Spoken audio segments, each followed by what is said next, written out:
आजको स्क्रन्चिजहरू बनाउनको लागि चाहिँ मेटेरियल्सहरू के चाहिन्छ भन्दाखेरि चाहिँ धागो डिफ्रेन्ट कलरको आफ्नो जुन फ्याब्रिकमा हुन्छ नि कुन कलर म्याच हुन्छ त्यो कलरको धागो, त्यसपछि आयो मेजरिङ टेप, इन्ची टेप भन्छ है हामीले चाहिँ।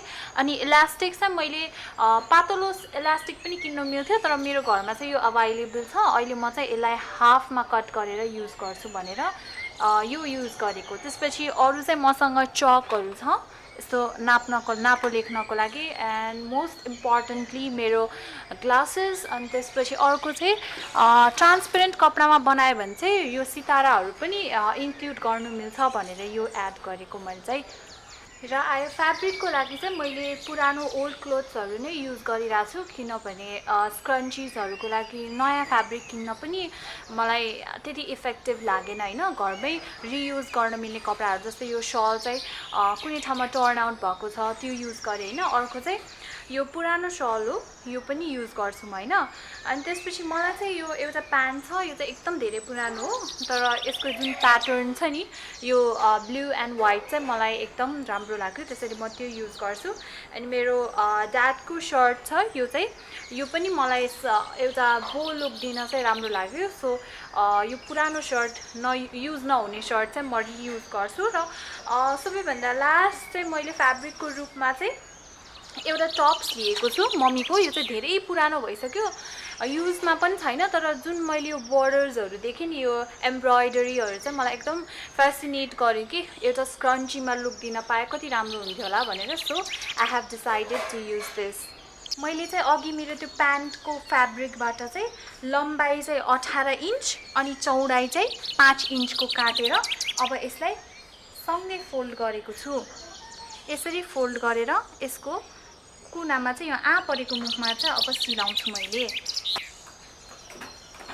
अघि मैले गरेको कपडामा चाहिँ साइडमा गरेर स्टिच गर्नुहोस्।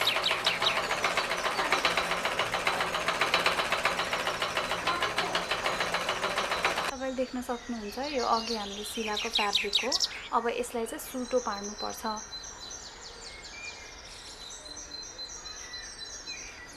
यसरी हेर्न सक्नुहुन्छ तपाईले चाहिँ यसलाई सुल्टो बनाइसक्नु भएको छ। यस्तो देखिन्छ है त सुल्टो बनाएपछि चाहिँ। अब यसमा इलास्टिक हाल्नु पर्ने हुन्छ। मैले यो लामो इलास्टिकलाई चाहिँ हाफ गरेर यति जति बनाएको छु। अब यो इलास्टिकलाई पनि यो भित्र सुल्टोकै भित्र यसरी हाल्दिनुहोस्। तपाईले देख्न सक्नुहुन्छ जुन अघि मैले काटेको थिएँ निलो भित्री कपडा त्यो राखेर अब मैले चाहिँ आउटर लेयरलाई त्यही माथि नै राखेर अब यो दुईटा कपडा मिक्स गरेर स्क्रन्ची बनाउन लाग्यो मैले चाहिँ। सो मैले चाहिँ यसकै शेपमा अब कटिङ गर्न गइरहेको छु। यसरी सललाई कटिङ गर्नुहोस् यसकै शेपमा। जुन मैले अघि येलो फ्याब्रिक बनाएको थिएँ त्यो भित्र चाहिँ यो फ्याब्रिक हाल्दिनुहोस्। हाम्रो चाहिँ यो कभरिङ जस्तो हुन्छ यो येलो फ्याब्रिक चाहिँ। त्यसैले चाहिँ एउटै शेपमा काटेको अघि मैले।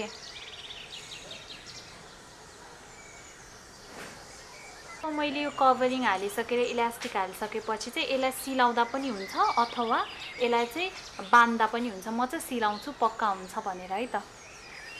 अब पालो चाहिँ सितारा राख्ने रहेको छ।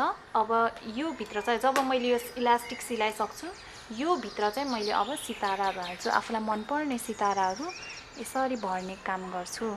यताबाट पनि भर्छु र यताबाट पनि भर्छु। आफूलाई कतिको सितारा चाहिएछ त्यो भर्छु। यो ट्रान्सपेरेन्ट भएको भएर चाहिँ देखिन्छ।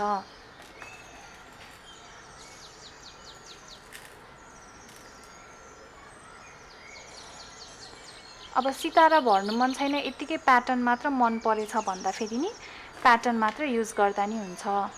फेरि यो कपडाको भित्र सितारा हाल्ने हैन नि, यो आउटर जुन छ नि यो नेटवाला त्यसमा मात्र सितारा हाल्ने। अब धेरै नहालौँ, म चाहिँ यति नै हाल्छु अहिलेलाई। यो भिजिबल पनि छ अलिअलि।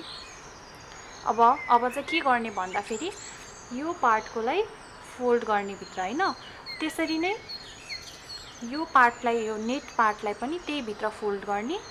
अनि जुन यो यतापट्टिको कपडाको पार्ट छ नि कपडाको पार्टलाई चाहिँ र यो नेटको पार्टलाई चाहिँ यो भित्र इन्सर्ट गर्ने। इन्सर्ट गरेर चाहिँ अब यसलाई चाहिँ सकेसम्म चाहिँ हातले सियोले सिउने। अहिले फ्याब्रिक चाहिँ सर्ट लिएको छु र सर्टलाई चाहिँ यसरी तलबाट माथि यसरी फोल्ड गरेको छु र फोल्ड गरिसकेपछि चाहिँ मैले एउटा हाउस शेप बनाएको छु। चकले यसरी हाउस शेप बनाएको छु अनि यो जुन चाहिँ फोल्डिङ हुन्छ नि यो चाहिँ मुनि राखेछु। मुख यो बन्दपट्टि यता र मुख गर्नेपट्टि चाहिँ यता बनाएको छु। अब यसलाई चाहिँ यही हाउस शेपमा कट गर्ने।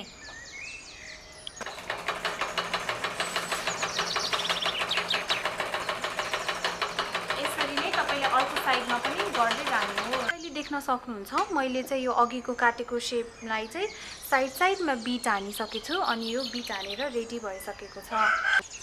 तपाईले देख्न सक्नुहुन्छ हाम्रो स्क्रन्ची रेडी भइसकेको छ। अब यो बो चाहिँ कतातिर बान्ने भन्दाखेरि यसको जोइन्टमा गएर एउटा नट बनाएपछि हाम्रो यो स्क्रन्ची चाहिँ मुनि आएर यसरी बोको शेप दिन्छ र माथि चाहिँ अहिले जुन लेटेस्ट चलेको छ नि त्यस्तै वाला स्क्रन्ची बन्छ हाम्रो।